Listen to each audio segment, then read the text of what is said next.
Yo, what up, guys? Gritchip coming to you guys with another formation domination episode. You guys seen by the title, it is going to be the 4-1-2-1-2 narrow, the second variation. But if you guys are new to the channel, I would really appreciate it. Hit the subscribe button, like the video, and also click the notification bell so you guys won't miss out on any other episode. And you could be the first broski to watch my videos, whether it's RTG, this series, or just any type of FIFA content. As I said before, this YouTube channel literally FIFA 20 content, every type of content you could think about. And also comment down below what type of videos you want to see next, because I do the content you guys want me to do. So that's it. But as I said, the formation we are going to do is the 4-1-2-2 narrow. How we are going to be playing it is going to be playing it like this. So the 4-1-2-2 narrow, I always play balanced on offensive and defensive, 7 width for offensive and defensive as well, 3 depth when I'm defending, and then players in box, corners, and free kicks don't really matter. I just put them low because I don't want to get hit in the counter attack, because as I said before, it's literally impossible to score a header. So I'd rather have few numbers going up for a header and not get hit on the counter attack. So this is how I'm going to be playing it. Dembele and Martinez strikers. Martinez on the right, Dembele on the left. I always play like this because I always want my right-footed players on the right and my left-footed players on the left. So that's how I'll play like that. Politano center cam. Salah's the left center mid. Wijnaldum is the right center mid. Roy Keane is the CDM. The only reason why I have Politano over Salah in the cam is because Politano has better passing. That's literally the only reason.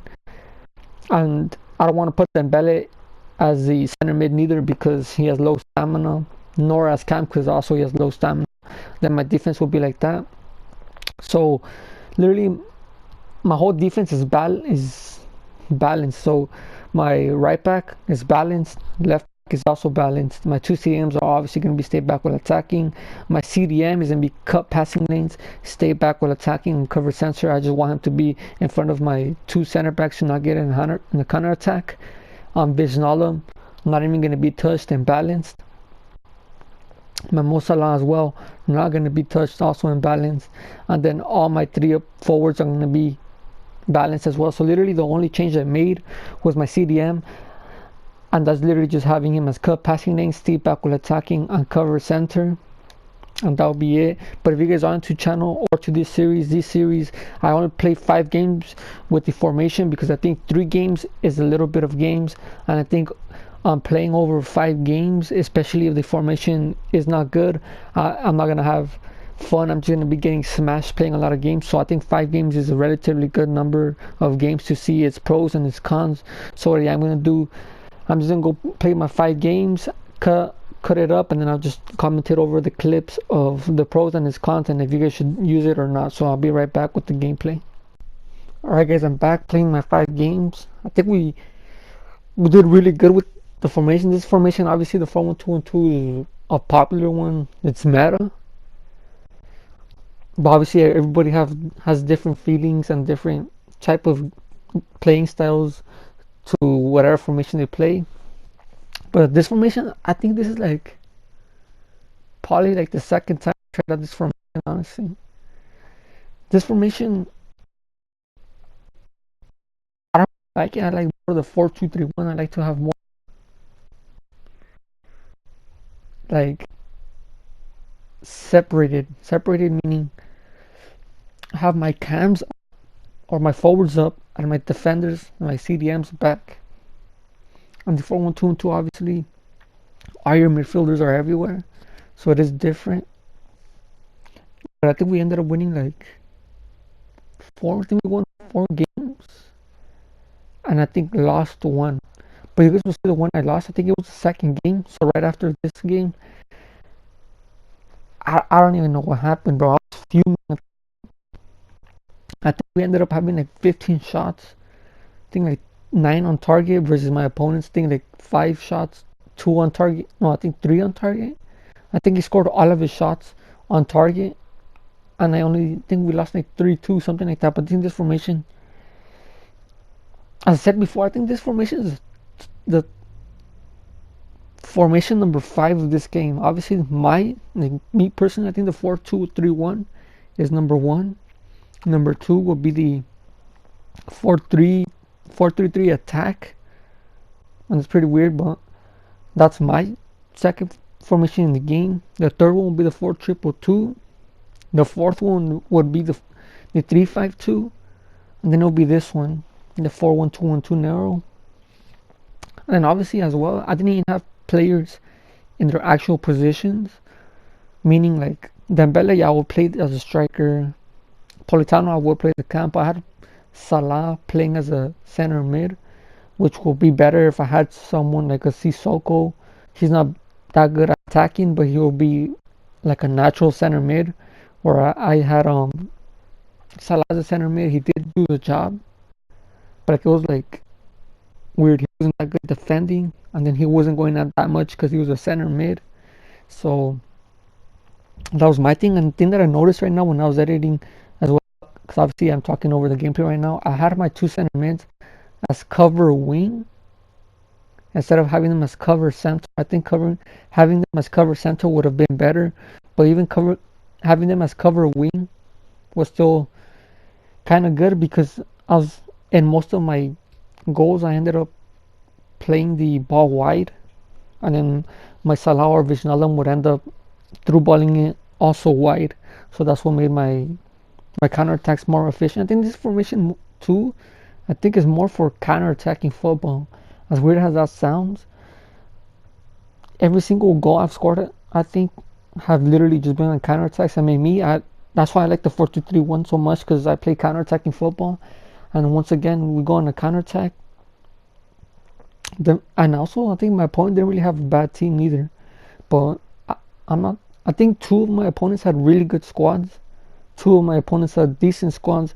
Then the one that had the worst team was the one that ended up beating me.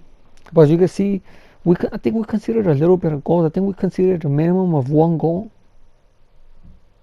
I think we conceded 1 here.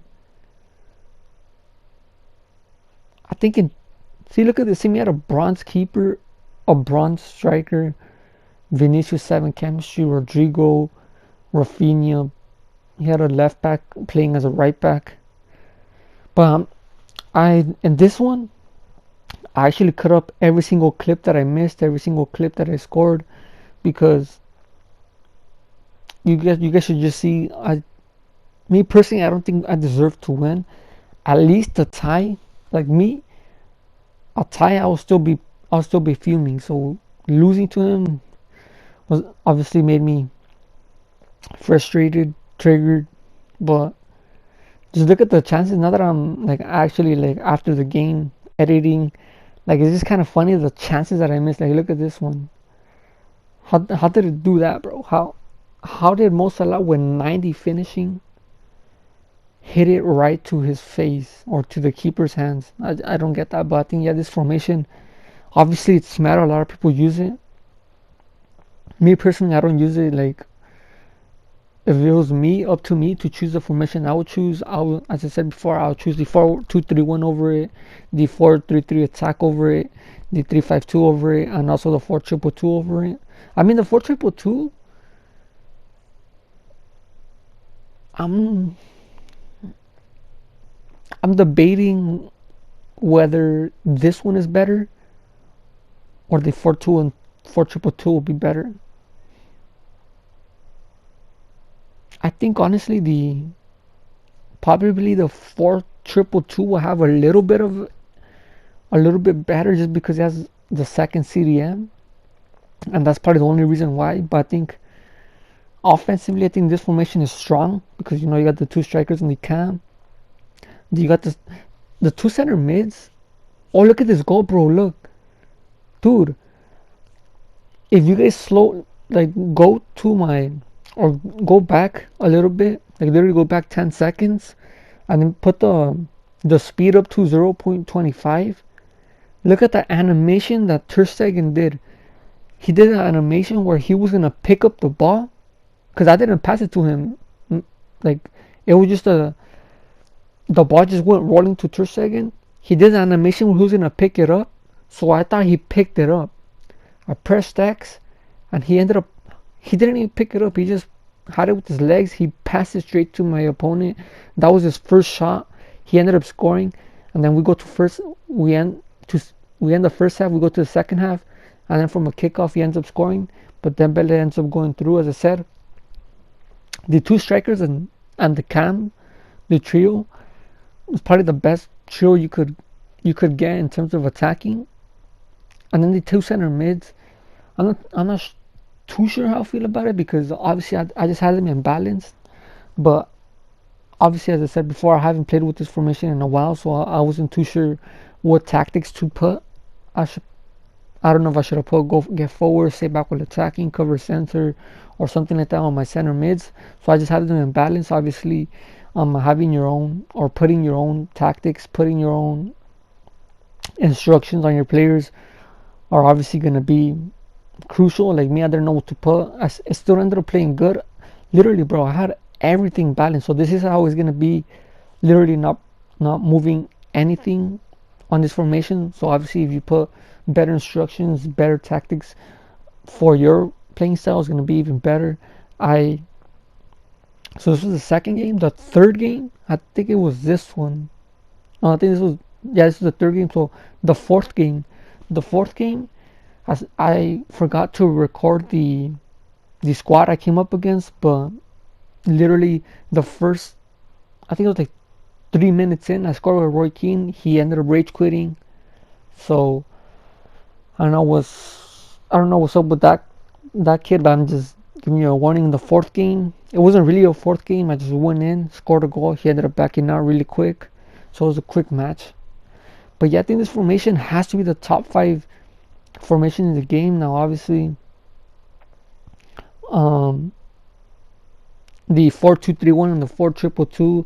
What they have against this formation is the 2 CDMs, which I think is a really good counter to this 4-1-2-1-2, because if you got the cam and the 2 strikers, and you have 2 CDMs up against them, 2 CDMs will probably hold down the attack. And then I think the 4-2-3-1, the 4-2-2-2 are the counter to this. I think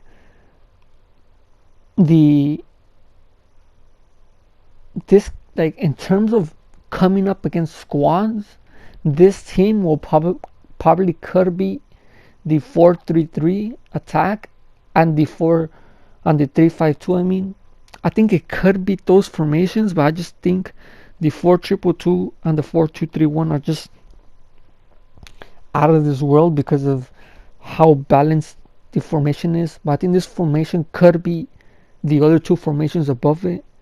It could be.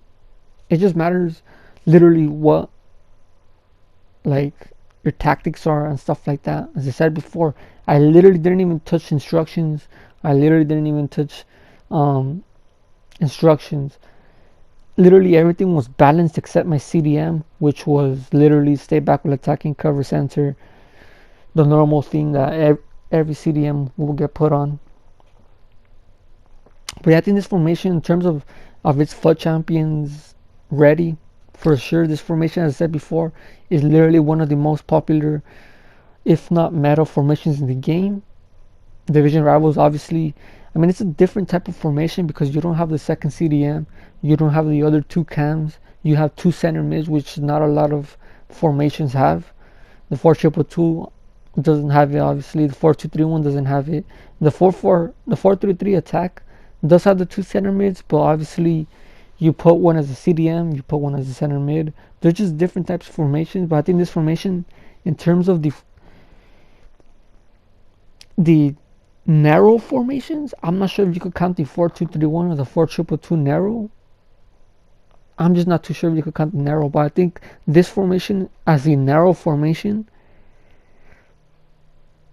probably the best one, because the 4-3-3 attacks obviously wide, the 3-5-2 is wide.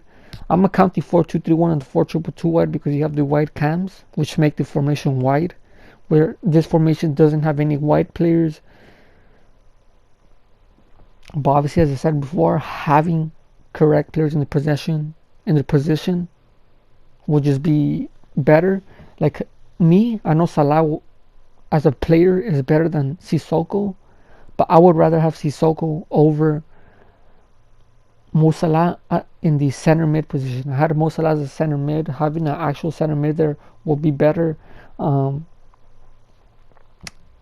and that's probably be it. I can't even rate this formation in terms of 1 to 10.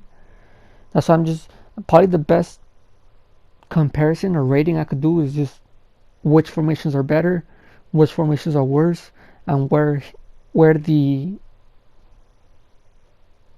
formation like ranks in terms of which one is better and which one is worse and where it is between all of them. I think this formation has to be the top 5. I know a lot of people already use it. A lot of people, I mean, a lot of pro players use a 4-1-2-1-2. So I know that this formation is obviously good. That's why I'm saying you guys. I'm pretty sure all of you guys tried it out, but I think you guys should try it out. It is a really good formation. But I think there's only two. I think the only two formations that would for sure is not a debate, the 4-2-3-1, the 4-2-2-2, but I think the 4-1-2-1-2 could debate whether it's better than the 3-5-2, whether it's better than the 4-3-3 attack. It could debate that, so it could probably be even up to the top 3 formations in the game. You just have to have the correct players in the positions, and I'm just going to keep saying that because I really do believe I had an actual center mid instead of Mo Salah, it would have functioned better, it would have been better, and also if I would have had instructions on my players, would have also been better in terms of which play style I was gonna have. So yeah, I think playing this formation in FUT Champions will be the move to go for, especially if you guys have like your own, like say you play possession, you could have your 2 center mids as cover center, and then play possession. If you're really good at it, you could end up, this formation could, obviously if you have your own tactics and you feel really good with those tactics and you end up playing with them, you could, if your tactics are correct, you could even end up beating the 4-2-3-1 and the 4-2-2, because obviously the trio up top, not many formations have that. So that's what goes to that. But yeah, I think the only con for this will probably be that it doesn't have the second CDM, but besides that, it's a really good formation. But this was the last clip, so what I am going to do, I'm going to go back to the live commentary, so I'll be right back to end the video off.